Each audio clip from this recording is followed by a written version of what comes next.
የኢትዮጵያና ኤርትራ ጦርነት ግንቦት 4 ቀን 1990 ዓ.ም መፈንዳቱን ተከትሎ በጥቂት ዓመታት ልዩነት የህወሓት አመራር ለሁለት ተከፈለ። ውስጥ ለውስጥ ሲብላላ የነበረው ልዩነት በመጋቢት ወር 1993 ዓ.ም በአደባባይ ተገለጠ። ከህወሓት ማዕከላዊ ኮሚቴ አባላት 5 የሥራ አስፈጻሚ ኮሚቴ አባላትን ጨምሮ 12ቱ ታገዱ። አቶ ጌታቸው ረዳ ሰሞኑን ለኤንቢሲ ቴሌቪዥን በሰጡት ቃለ ምልልስ የቀድሞ የህወሓት አመራር ከአሁኑ ጋር ሲነጻጸር ያኔ የሐሳብ ትግል ይካሄድ ነበር፣ ዛሬ ደግሞ የሐሳብ ትግል የለም ስድብ ብቻ ነው ሲሉ ተቀናቃኞቻቸውን መዝለፋቸውም ይታወቃል። አንዳንድ የህወሓት ደጋፊዎችም የህወሓት ውድቀት ያኔ ጀመረ፣ አቶ መለስ ሲያልፉ ደግሞ የመቃብሩ ጉድጓድ ተማሰ ሲሉ ይገልጹታል። ወሳኞቹ ህወሓት መሪዎች ለምን ልዩነት ፈጠሩ? አሸናፊ ወንበሩን ሲያጸና ከተሸናፊዎቹ ከፊሉ ለምን ወደ ወህኒ ተጋዙ? የተባረረው የእናቱ ስዬ ቡድን ስለ ልዩነቱ ለአባላቱና ለደጋፊዎቹ በትግርኛ ቋንቋ በወቅቱ የበተነው ሙሉ መልእክት የልዩነታችን መንስኤ በኤርትራው ጦርነት ላይ ያለን አቋም ነው ሲል ገልጾም ነበረ። ያኔው ልዩነት ስለ ዛሬው ህወሓት ሁኔታ እንዲሁም ስለ ኢትዮጵያ አጠቃላይ ጉዳይ የሚፈነጥቀው ነገር ይኖር ይሆን? ትላንት ብለን በሰየምነው በዚህ ፕሮግራማችን ከኢትዮጵያ መጽሔት መጋቢት 1993 ዓ.ም እትም ላይ ያገኘነውን አቅርበነዋል።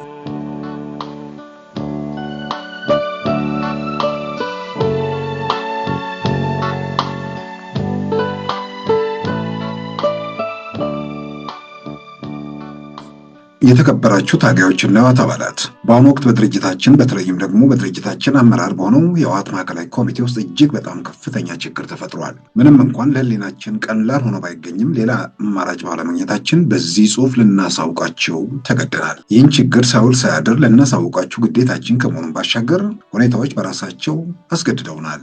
ከምትጠብቁትና ከምትገምቱት ውጭ በማዕከላዊ ኮሚቴ ውስጥ የተፈጠረውና በአሁኑ ወቅት በከፍተኛ ደረጃ ላይ የደረሰው ችግር ዋነኛ መንስኤ ከሻዕቢያ ወረራና መከታው ጋር የተዛመደ ነው። ሁላችንም እንደምናውቀው ሻዕቢያ ሀገራችንን በግፍ ወረረ። የወረራው ዓላማ በሀገራችን ላይ እኩይ ፍላጎቱን ለመፈጸምና የሀገራችንን ሀብት ለመዝረፍ እንቅፋት ናቸው ያላቸውን የህወሓት ኢህአዴግን ለማጥፋትና የትግራይን ህዝብ ለማበሳበስ ነው። ከወረራው በኋላም የትግራይን ህዝብ ጨምሮ መላው የኢትዮጵያ ህዝብ በአንድነት ተነስቶ ወረራውን መመከት ጀመረን። በዚህ ጊዜ ውስጥም የተያዘብን መሬት ሁሉ ሳይመለስና ሻዕቢያም መሬታችንን ለመልቀቅና ሰላምን ለመፍጠር ዝግጁ ባልነበረበት በ1991 ዓ.ም ክረምት ላይ አሜሪካና የአፍሪካ አንድነት ድርጅት ያዘጋጁትን የመፍትሄ ሰነድ ለኢህአዴግ ይቀርባል። ይህ ሰነድ ሉዓላዊነታችንን የማያከብር፣ በሻዕቢያ የተደፈረው መሬታችንን በዝርዝር ተቆጥሮ የሚመልስ ለመሆኑ ዋስትና የማይሰጥ እንዲሁም ሚሊሻዎቻችን ከነትጥቃቸው እንዳይመለሱ የሚያግድ፣ ድርጅታችንና አስተዳደራችን ስራቸው እንደ ድሮ ያለ ገደብ እንዳይሰሩ የሚከለክል፣ ከዚህም ባሻገር የውጭ ዜጎችን የማባረር ሉዓላዊ መብታችንን የሚነፍግና መሬታችንን የሚመልስ መሆኑን ባላወቅንበትና ባላስመለስንበት ሁኔታም አሜሪካ የምትቆጣጠረውና እስከ መቼ ሊቆይ እንደሚችል እንኳን ያልታወቀ የሰላም አስከባሪ ኃይል ሻዕቢያ በሚለቀው መሬታችን ላይ እንዲሰፍር የሚያመለክት ሰነድ ነበር። ፈጽሞ ሉዓላዊነታችንን የማያከብር ሰነድ ነበረ። ይህን ሰነድ የኢህአዴግ ስራ አስፈጻሚ ኮሚቴ ተወያይቶ ውድቅ አደረገው። ሰነዱ በኢህአዴግ ስር የተዋቀሩ ድርጅቶች ቀርቦ ስለነበር በህወሓት ማዕከላዊ ኮሚቴ ውስጥም ሰፊ ክርክር ተካሄደበት። ያኔ ማዕከላዊ ኮሚቴው ለሁለት ተከፈለ። በአንድ ወገን ይህ ሰነድ ሉዓላዊነታችንን ስለማያከብር ውድቅ ልናደርገው ይገባል የሚል ሀሳብ ሲቀርብ፣ በሌላኛው ወገን ደግሞ የለም ይህ ሰነድ ሉዓላዊነታችንን አይጻረርምና ልንቀበለው ይገባል የሚል ሀሳብ ቀረበ። ይህን ሰነድ እንቀበለው ከሚሉት ወገኖች መከራከሪያ ሆነው ይቀርብ የነበረው አንዱ ሀሳብ ይህ ሰነድን ካልተቀበልን ሀያላን ይደቁሱናል፣ ማናቸውንም አይነት ማዕቀብ፣ የነዳጅ፣ የንግድ፣ የአውሮፕላን እርዳታ በላያችን ላይ ያሳርፉብናል የሚል ለጉልበተኞች ተንበርክከን ሉዓላዊነታችንን ከማስከበር ወደኋላ እንድንል የሚገፋፋ እጅግ በጣም አሳፋሪ ሀሳብ ነበረ። ከሙግትና ክርክሩ በኋላ ሰነዱን አንቀበልም የሚለው ሀሳብ በድምፅ ብልጫ አሸነፈ። የድምፅ ልዩነቱ ግን 4 ብቻ ነበር። አንቀበልም የሚል 17 ድምፅ፣ እንቀበል የሚል ደግሞ 13 ድምፅ ነበረ።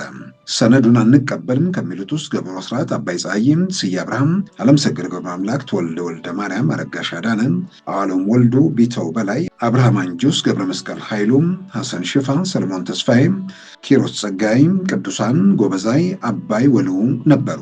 ሰነዱን እንቀበሉ ያሉት ደግሞ መለስ፣ ስብሐት፣ ስዩም፣ ሙሉጌታ፣ አርከበ አባዲ፣ ቴዎድሮስ፣ አዲስ ዓለም፣ ብርሃነ፣ ትርፉ፣ ጌታቸው፣ ክንፈና ጫልቱ ነበሩ። ይህ እንዳለ ሆኖ ሰነዱን እንቀበል እንፈርም ከሚለው የማዕከላዊ ኮሚቴው ክርክርና መከፋፈል አስቀድሞ በኢህአዴግ ስራ አስፈጻሚና በሌሎች ኮሚቴዎች ውስጥ ህወሓትን ወክለው ይሳተፉ ነበሩ የፖሊት ቢሮ አባላት ውስጥም ልዩነት ተፈጥሮ ነበረ። ይህንን በሰነዱ ምክንያት የተፈጠረውን ልዩነትና አስቀድሞ ሚስተዋል የነበረውን የፖሊት ቢሮ አባላት መከፋፈል ግምት ውስጥ ያስገባው የማዕከላዊ ኮሚቴ ችግር በፖሊት ቢሮ እንዲታይና መፍትሄው እንዲገኝለት መመሪያ ይሰጣል። የፖሊት ቢሮውም የውይይት አካሄዱን ለመጀመር የሚያስችሉ አንዳንድ አጀንዳዎችን ማየት ጀመረ። ይሁን እንጂ የፖሊት ቢሮ ስብሰባ ከመጠናቀቁ በፊት በኢትዮጵያ ህዝብና በኢህአዴግ አባል ድርጅቶች ቁርጠኛ ትግል ጦርነቱ በድል ተጠናቀቀ። ጦርነቱ እንዳበቃም ያኔ በአመራር ውስጥ በተከሰተውን ችግር በማዕከላዊ ኮሚቴው መድረክ ላይ እንድናየው ተስማምተንና ዝግጅትም ተደርጎበት በወርሃ ጥር 1993 ውይይት ጀመረን። ለአንድ ወር ያህልም በአንድ አጀንዳ ላይ ብቻ ተወያየን። ያን ውይይት ስንጀምርም አንድነትና መግባባት ይፈጠራል፣ ውይይቱም በጥሩ መንፈስ ይካሄዳል የሚል ጽኑ እምነት ነበረን። በሂደት የታየው ግን የማዕከላዊ ኮሚቴውን ተስፋ ያጨለመ ነበር። መድረክ ላይ የሚቀርቡትና የሚንጸባረቁት አመለካከቶች ሁሉም ከመድረኩ ውጭ በሚነዙ አሉባልታ፣ በስማ በለው ከሚነገር ሐሜትና ሹክሹክታዎች ጋር ሲያያዙ ማስተዋል ጀመረን። የመጀመሪያውን አጀንዳ ውሳኔም የዚሁ ጥላ ያረፈበት መሆኑን ተገነዘብን።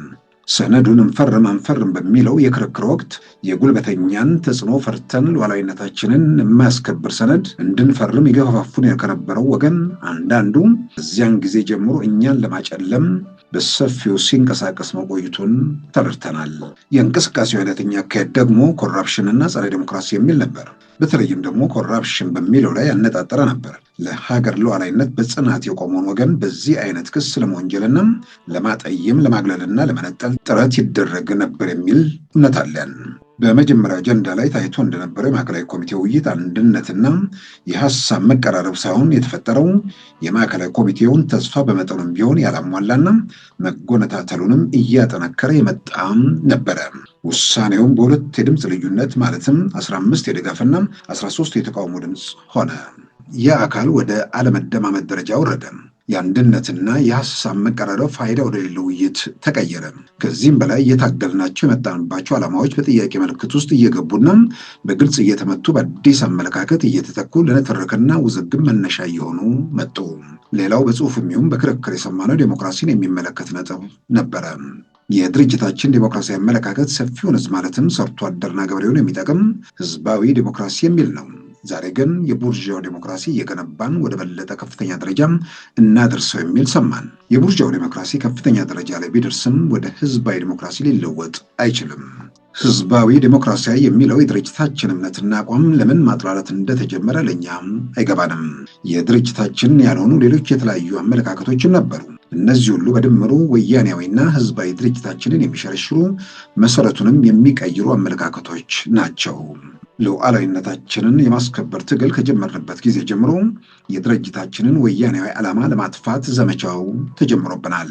የታገልንላቸውን አሁንም እንተገብራቸዋለን የምንላቸውን ዓላማዎች በዚህ አይነት መንገድ በጠባቡ የማዕከላዊ ኮሚቴ መድረክ በብርቱ ጥቃት ስር ሲወድቅ ዝም ብሎ ማየትን አልመረጥንም፣ ህሊናችንም አይፈቅድልንም። ወደ ማዕከላዊ ኮሚቴው ስብሰባ ስንመለስም በስብሰባውም ሆነ ከስብሰባ ውጭ በነበረ መንፈስ ፋይዳ ያለው ለድርጅቱም ሆነ ለህዝብ የሚጠቅም ስብሰባ ሊካሄድ ይችላል የሚል እምነታችን እንደተሟጠጠ 12 የማዕከላዊ ኮሚቴ አባላት የፈረምንበትን ሰነድ ለማዕከላዊ ኮሚቴው አቀረበን። ያቀረብነው ሰነድ 2 ነጥቦችን የያዘ ነበር። ነጥቦቹም አንደኛም የማዕከላዊ ኮሚቴው ስብሰባ በያዘው መንገድ ቢቀጥል ፋይዳ ያለው ውጤት ስለማይኖረው በአስቸኳይ ጉባኤ ተጠርቶ ጉባኤው እንዲመክርበትና እልባት እንዲያበጅለት የመጨረሻ ብይን እንዲሰጥበት። 2 የስነ ምግባር ጉድለት፣ ዘመድ መጥቀም፣ የስልጣን ብልግና ይህን የመሳሰሉትን የሚያጣራ ኮሚቴም እንዲቋቋም፣ ይህ ደግሞ ለድርጅታችን ጥራት ይጠቅማል የሚል እምነት አለን።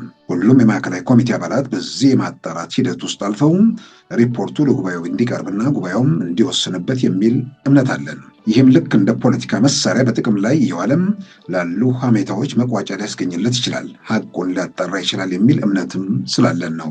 ይህን ያቀረብነው ሰነድ እነዚህ 15 እና 16 አባላት በተካሄደው የ4 ሰዓታት የውይይት ጊዜ ውስጥ ሊቀበሉት አልፈቀዱም። ውይይቱ ይቋረጥና በነጋታው እንቀጥልበት ተባለ። በነጋታውም ስብሰባው ይቆይና ያን ሰነድ ለተወሰኑ አካላት እንወያይበት የሚል ሐሳብ አቅርበን ተቀባይነት አላገኘንም። ከዚያ በኋላ ሰነዱን ካቀረብነው 12 የማዕከላዊ ኮሚቴ አባላቶች የሆኑ 15 እና 16 የማዕከላዊ ኮሚቴ አባላት ከድርጅታችን ሕገ ደንብ ውጭ ኮረም ወይም ላተ ጉባኤው ባልተሟለበት ሁኔታ የማዕከላዊ ኮሚቴ ስብሰባ በማለት ብቻቸውን ቀጠሉ። እንደ ማዕከላዊ ኮሚቴ ሆነው ውሳኔዎችን ያሳልፉ ጀመር። በሕገ ደንባችን መሰረት ምልዓተ ጉባኤ ወይም ኮረም ሞልቷል የሚባለው የማዕከላዊ ኮሚቴው 20 አባላት ሲገኙ ብቻ እንደሆነ እነርሱም እኛም በጠቅላላው ድርጅታችንም የሚያውቀው ነው። እዚህም በላይ ደግሞ የድርጅታችን ሕግና ደንብ በመጣስ 10 የማዕከላዊ ኮሚቴ አባላትን ከነዚህ ውስጥ 5 የፖሊት ቢሮ አባላት ናቸው ከማዕከላዊ ኮሚቴ አባልነታችሁ አግደናችኋል ብለውናል። አንድ የማዕከላዊ ኮሚቴ አባል የሚታገደው ለ3ኛ የማዕከላዊ ኮሚቴ ድምፅ ብቻ እንደሆነም እነርሱም ያውቁታል። 20 የማዕከላዊ ኮሚቴ አባላት ሲደግፍ ነው ይህንን አይነት እርምጃ መውሰድ የሚቻለው። 15 ወይም 16 የማዕከላዊ ኮሚቴ አባላት ተሰባስበው ይህን መሰል አስደማሚና ሕጋዊ ያልሆነ እርምጃ በፍጹም መውሰድ አይችሉም። የድርጅታችን ሕገ ደንብ ብጣሽ ወረቀት አይደለም፣ የምንመራበት ሕጋችን ነው። ማንም አካል ሊጥሰው አይችልም። እኛ ድርጅታዊ ሕጋችንን መሰረት ያደረገ ፍትህ እንዲመጣ እንፈልጋለን። በዚህም መሰረት ጉዳያችንን በድርጅቱ ኦዲት ኮሚሽን እንዲታይልን ሐሳባችን በጽሑፍ አቅርበናል። ውጤቱንም እንጠብቃለን። ጥያቄያችን በአስቸኳይ ጉባኤ ይጠራልን ነው። ጥያቄያችን ልዩነታችንን የሚያጣራ አካል ቆሞ ድርጅታችን ይጽዳ፣ እውነቱ ይታወቅ ነው። ይህን ጥያቄ በማቅረባችን በሕግ ሊያግደን በማይችል ቡድን ልንታገድ አይገባም። በእኛ እምነት ይህ አካል ወይም ቡድን ፍትሐዊ በሆነ አግባብ በተጠራ ጉባኤ ፊት ቀርቦም የጉባኤውን ውሳኔ ሊቀበል ዝግጁም አልሆነም። ይህ ቡድን የሚፈልገው በሐሜትና አሉባልታ የቦካ ጉባኤ ነው። ይህ አካል እውነቱ እንዲጣራ አይፈልግም። እሱ የሚፈልገው በሐሜት በልጦ መታየትን ብቻ ነው። የተከበራችሁ የህወሓት ታጋዮች፣ ይህ በሻዕቢያ ወረራ ጊዜ ለአፄዎቹ ተንበርክኮም ሉዓላዊነታችንን የሚጥስ ሰነድ እንፈርም ያለ ማዕከላዊ ኮሚቴ ቡድን ይህ መሰረታዊ ዓላማዎቻችንን ለይምሰል እጠብቃለሁ እያለ ነገር ግን ሊሸረሽር ካልሆነለትም ጨርሶ ሊያጠፋው የሚራሯጠው የማዕከላዊ ኮሚቴ ቡድን ይህ ድርጅታዊ መዋቅርና ሕጋችንን ያለምንም ማፈከፈግ እየጣሰ ያለ ቡድን ይህ አመራር አቅማችንን ለመበታተን ለመምታት በሉዓላዊነታችን ላይ ለምን ሀገራዊ መስመር ይዛችሁ በጽናት ተቃወማችሁኝ በማለት ለጥቃትና ለጥፋት የተነሳ ቡድን ድርጅታችንን ጨርሶ ከመቆጣጠሩና እሱ ወደሚፈልገው የጭቁን ሕዝብና የሀገር ጥቅምን የሚጻረር መንገድ ሳያመራው ከፍተኛ ጉዳት ሳያደርስ በፊት በጋራ እንታገለው። የእኛ ፍላጎት አስቸኳይ ጉባኤ እንዲጠራ ነው። ለሕዝብ የሚጠቅም ቅን ዓላማ አለኝ የሚል ከሆነም ወደ ጉባኤው ይቅረብ። ስለሆነም ደግሞ ሁሉም የድርጅታችን አባል በየአካል ሆኖ በአስቸኳይ ጉባኤው መሰናዶ እንቅስቃሴ ይጀምር። ያ አንድ ወገን እያካሄደ ያለው ሕግ ያልሆነ እንቅስቃሴ እንዲቆምና ድርጅታዊ መዋቅራችን እንዲከበር በጽናት ታገሉ። አብዮታዊ አንድነት ለድርጅታችን፣ ውድቀት ለአምባገነኖች። ሉዓላዊነታችን ለዘላለም ተከብሮ ይኖር። ተወልደ ወልደ ማርያም የህወሓት ፖሊት ቢሮ አባል፣ አባይ ፀሐዬ የህወሓት ፖሊት ቢሮ አባል፣ ገብሩ አስራት የህወሓት ፖሊት ቢሮ አባል፣ ስዬ አብርሃ የህወሓት ፖሊት ቢሮ አባል፣ ዓለም ሰገድ ገብረ አምላክ የህወሓት ፖሊት ቢሮ አባል፣ አረጋሽ አዳነ የህወሓት ማዕከላዊ ኮሚቴ አባል፣ አውዓሎም ወልዱ የህወሓት ማዕከላዊ ኮሚቴ አባል፣ ገብረ መስቀል ኃይሉ የህወሓት ማዕከላዊ ኮሚቴ አባል፣ ሐሰን ሽፋ የህወሓት ማዕከላዊ ኮሚቴ አባል፣ ሰለሞን ተስፋይ የህወሓት ማዕከላዊ ኮሚቴ አባል፣ አብርሃ ካሳ የህወሓት ማዕከላዊ ኮሚቴ አባል፣ ቢተው በላይ የህወሓት ማዕከላዊ ኮሚቴ አባል።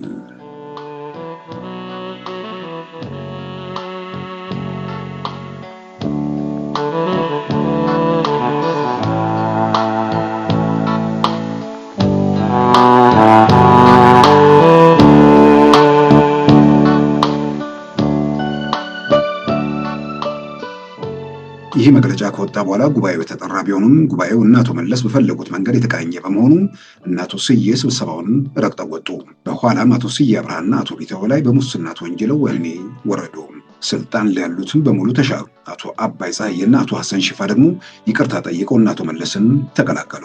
የፓርላማ አባላት የነበሩትን በሙሉም በምትካቸው ሌሎች ተመርጠው እነርሱ ከፓርላማ እንዲወጡ ተደረገ። የህወሓት ማዕከላዊ ኮሚቴ አባልና የኢትዮጵያ ብሔራዊ መረጃና ደህንነት ዳይሬክተር አቶ ክንፈ ገብረመድህንም ተገደሉ።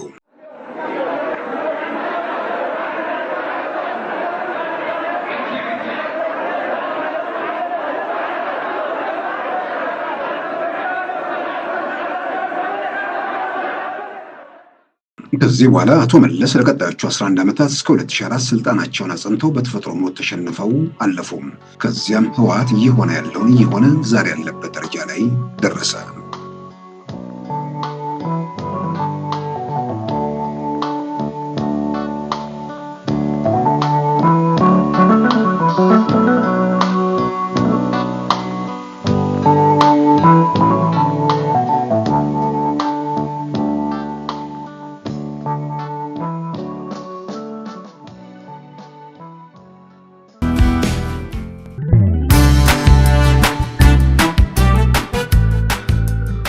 ሉዓላዊ ሚዲያን ይደግፉ።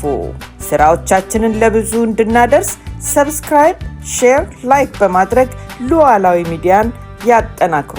እውነትን እንዘግባለን፣ ኢትዮጵያዊነትን እናቀነቅናለን።